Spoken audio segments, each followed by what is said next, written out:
Hi there. Well, following on from my previous post about pads being a bit, you know what I mean? I had quite a few emails from people saying, well, if pads are so bad, how do you train? What do you recommend? And what sort of training do you do? Great question. So, I'll give you now what I do as my normal, everyday, literally 5 times a week training session. Okay? So, it's all done in boxing rounds, 3 minute rounds, 1 minute rest. However, there's a caveat on that. You're not always taking the 1 minute rest.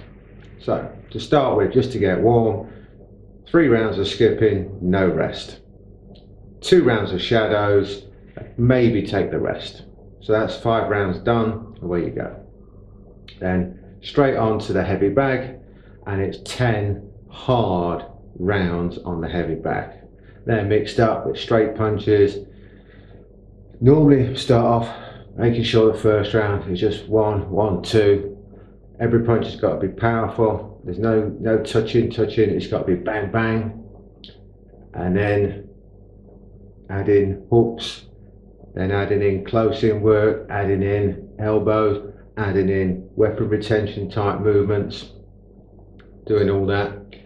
There might be one round where basically you're maybe 3 meters away from the bag, you work your way into the bag, deliver anywhere between 3 and 8 power shots, hard and fast, like it's a street fight. You've got to get in there, bam, bam, bam, bam, bam, go back to the start, go again, just keep going round and round like that, non-stop. And then usually the last round is just power shots, one after another, to make sure that even after all of that training, and I'm talking about hard rounds, I'm not talking about nice and easy. Anybody can do 15 rounds like that when they go dead steady. I'm talking about hard work. And the last round is normally just power shots. So you're just right close to the bag, you're practicing different power shots from different angles. Maybe you're leaning in, what did you say, boom, or whatever it may be, practicing those shots. And that's the end of a normal, what I would call maintenance session.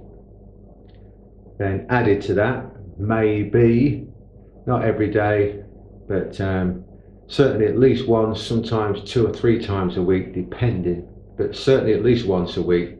Don't do as much sparring now as I used to, but at least once a week there'll be a boxing spar, which will be anywhere from 15 to 45 minutes as a single round, depending.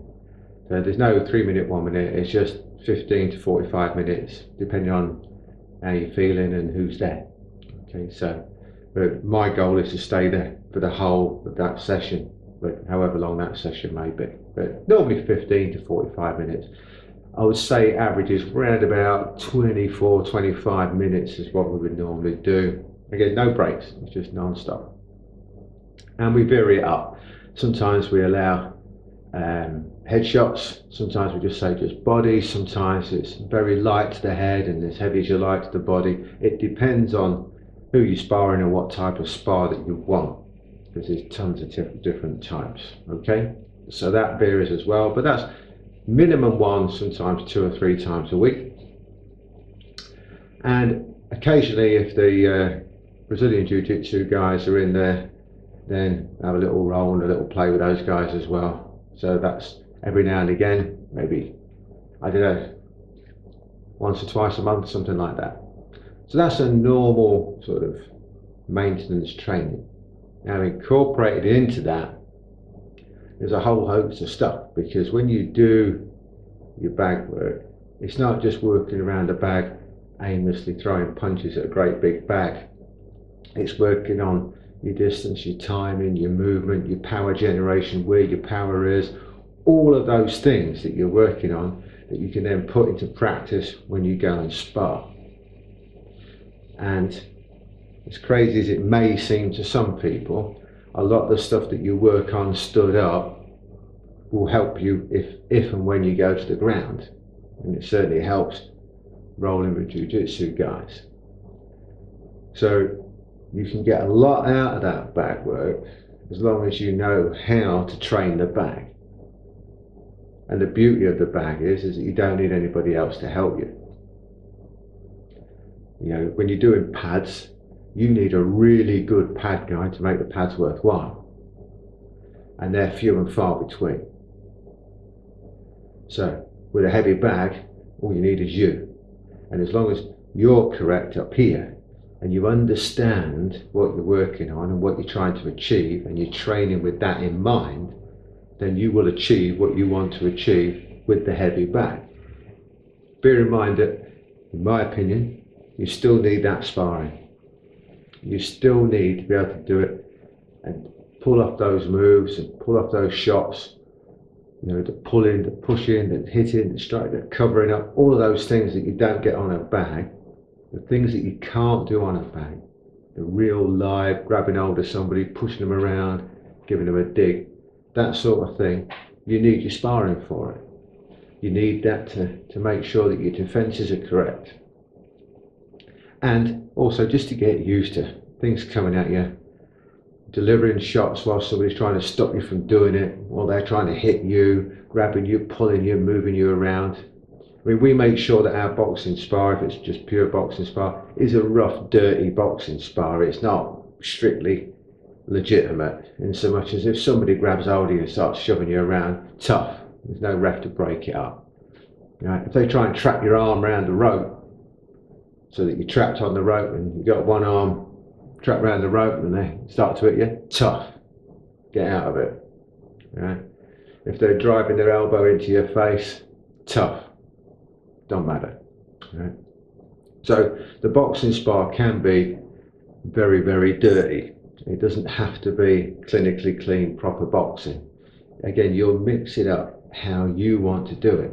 And that's what I say when there's millions of different ways to spar, millions of different ways to practice. It all depends on your mindset and how you think about things as to how you practice it. But you must always have a goal in mind, and that's what I do in my own training. Every second, hopefully, obviously there's times when you get it wrong, but every second on that bag, I'm trying to have something in my mind that I'm working to do and a reason why I'm doing it. Something I'm trying to achieve, not just hitting the bag for a workout. And if I feel that it lapses into I'm just hitting the bag, I come off the bag, move away, move around, get my mind right, boom, boom, boom, back on it again, working what I'm trying to get right, striving for something that you can never achieve, perfection. But you've always got to have that in your mind, that that's what you're striving to get, the perfect load of punches in distance, timing, movement, power, speed, frosty, venom, the whole lot. Will you achieve it? No, but you get as close as you can.